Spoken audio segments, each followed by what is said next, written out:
What is the scariest story you know that is 100% true?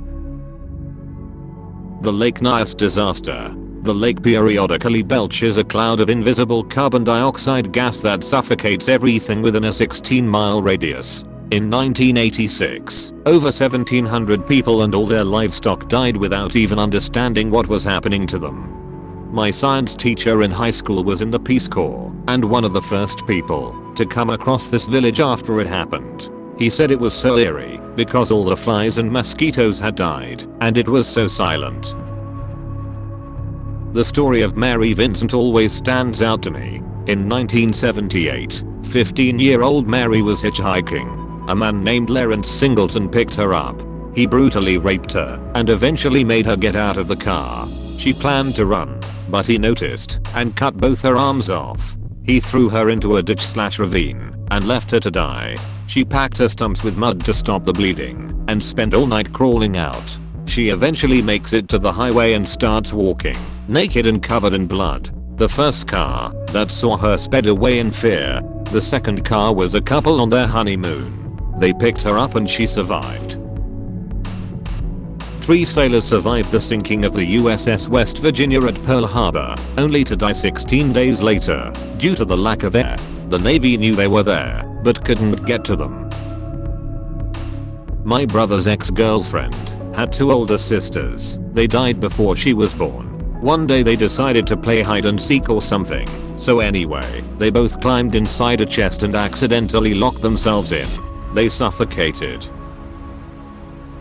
John List killed his whole family, wife, mother, daughter and 2 sons.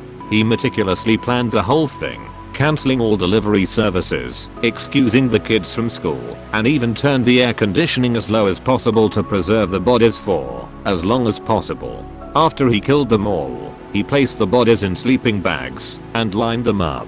He then wrote a letter to his pastor explaining why he had to kill them. He then leaves and isn't heard from again.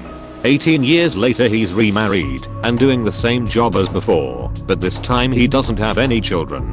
He's finally arrested after a tip was given to the FBI. Crazy thing is that, because he planned it so well, the bodies weren't discovered until a month after the murders, so he had a huge head start and essentially started a new life in the same career and was heavily involved in a new church down in Virginia. Took 18 years to capture him.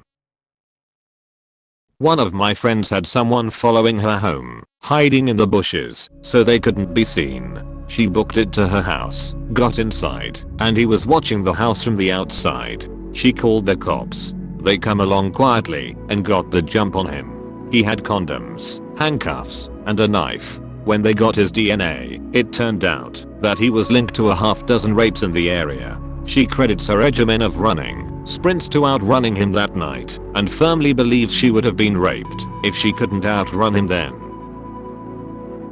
Nutty Putty Cave in Utah was sealed up in 2009 after John Jones was trapped upside down in a small crevice while spelunking. When rescue teams finally arrived, he had been upside down for so long that his legs were drained of blood.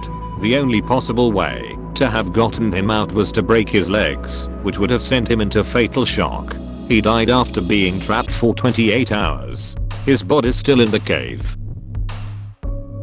There was a woman who worked in a science lab who spilled 2 drops of organic mercury on the back of her gloved hand. Those 2 drops destroyed her entire nervous system and brain. During World War II, an American airplane crashed near the Japanese island of Chichijima. There were 9 servicemen on board. 1 was rescued by an American submarine. The other 8 were taken in by the Japanese. I don't want to go into all the details, but through some time and events, the Japanese ended up eating those servicemen. But that's not the weird part. The one serviceman who was rescued, that was George H.W. Bush. Google Chichijima incident for more details if you'd like. A guy I worked with was riding his dirt bike through the woods and somebody hung a cable between 2 trees. My buddy caught his throat on it and saw the dude steal his dirt bike. Woke up in the hospital with a lacerated throat and a broken larynx. Pretty crazy what somebody will do for something so cheap. A headless, limbless torso was found in the bushes at the rest stop in the town where I grew up. They never found the rest of her body parts or the murderer. She wasn't even identified until about a decade later. She was a prostitute that had been estranged from her family. My mom's theory is that a truck driver from out of state did it, dismembered her, dumped her torso at the rest stop, and scattered the rest of her over state lines. Could have been an isolated incident, or it could be a serial killer. We might not ever know. On May 31st, 2014, two 12-year-old girls lured their friend into the woods and brutally stabbed her in an attempt to summon or appease Slenderman, a fictional internet villain who is said to inhabit wooded areas and stalk his victims among the trees.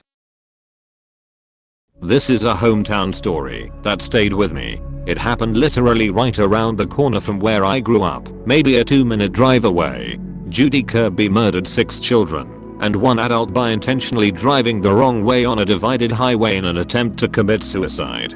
She had been hospitalized for depression, but had also just ended a relationship with her ex-husband's brother and was, by some reports, involved in drug trafficking and fearing an imminent arrest. She picked up her sister's son, who was celebrating his 10th birthday that day. She then loaded her 3 children into the car, supposedly to pick up a gift for the nephew. Instead, she went missing with the carload of kids. A short time later, calls started coming into 911 about a car going the wrong way down the highway at a high rate of speed. They made it about 90 seconds before a head-on collision with another vehicle, driven by a father with 2 children and another child along for the ride. The crash annihilated both vehicles. The only survivors were Kirby herself and the child who was along for the ride in the other car. There were pieces of children all over the highway. She was sentenced to 215 years in prison. The Donner Party, a group of American pioneers that had to resort to cannibalism to survive, being stranded in the Sierra Nevada. Thanks for watching the video. For more content like this, please subscribe, like, and share the video and push the notification button.